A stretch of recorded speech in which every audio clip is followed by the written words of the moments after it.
Hi everyone, what's up? How's it going? Alright, so this is going to be just my yet another rant about the fact that the job markets have kind of started rewarding dishonesty.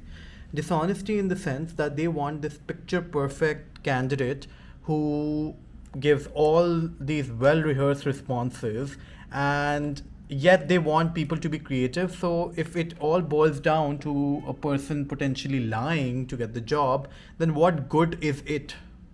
I don't understand. Let me give you an example. For example, typical job questions. Something like, talk about your weakness. Now, ideally, the honest response would be, my weakness is that I am unable to, I don't know, potentially say, let's say somebody says their actual weakness. Somebody says, I'm not good with data. That's a true potential weakness. But that doesn't like that doesn't flow well with recruiters. Recruiters nowadays want typical well rehearsed responses where you literally say stuff like, that's an interesting question. All right, so I would say my weakness is that I'm too honest. Like those kind of flaky, flowery examples surprisingly do well for job interviews.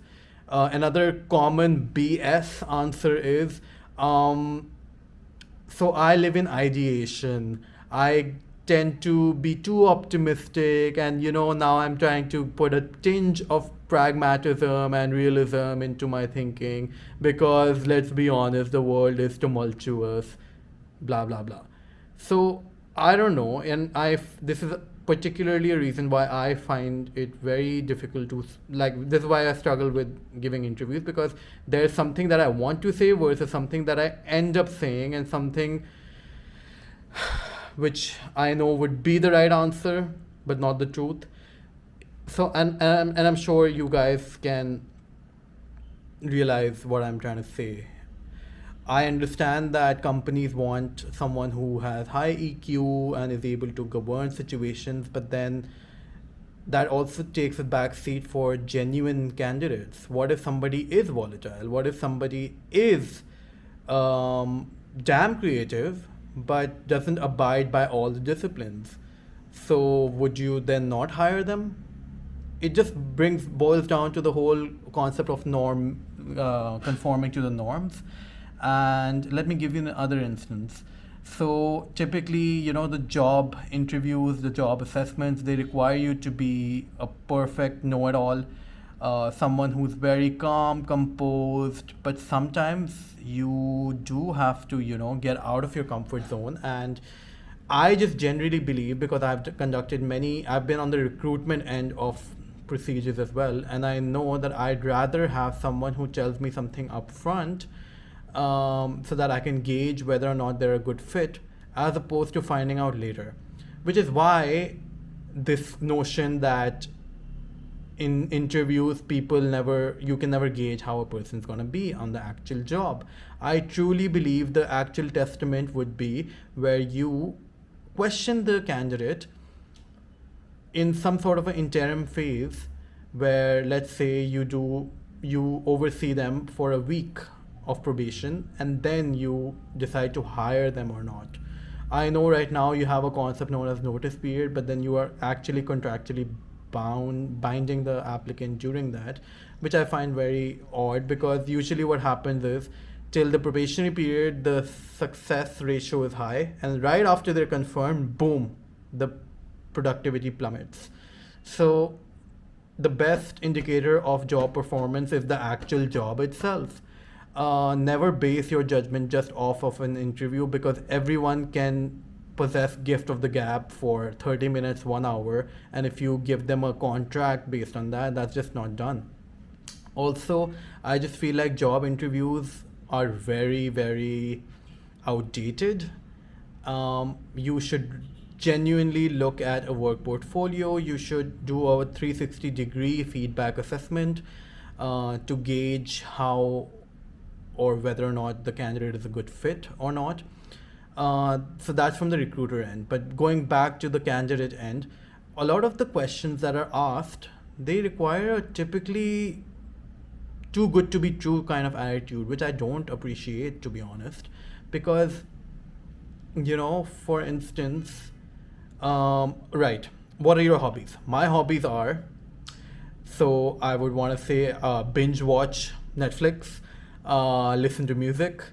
But then again, if a friend of mine asks me this is the answer I would give him.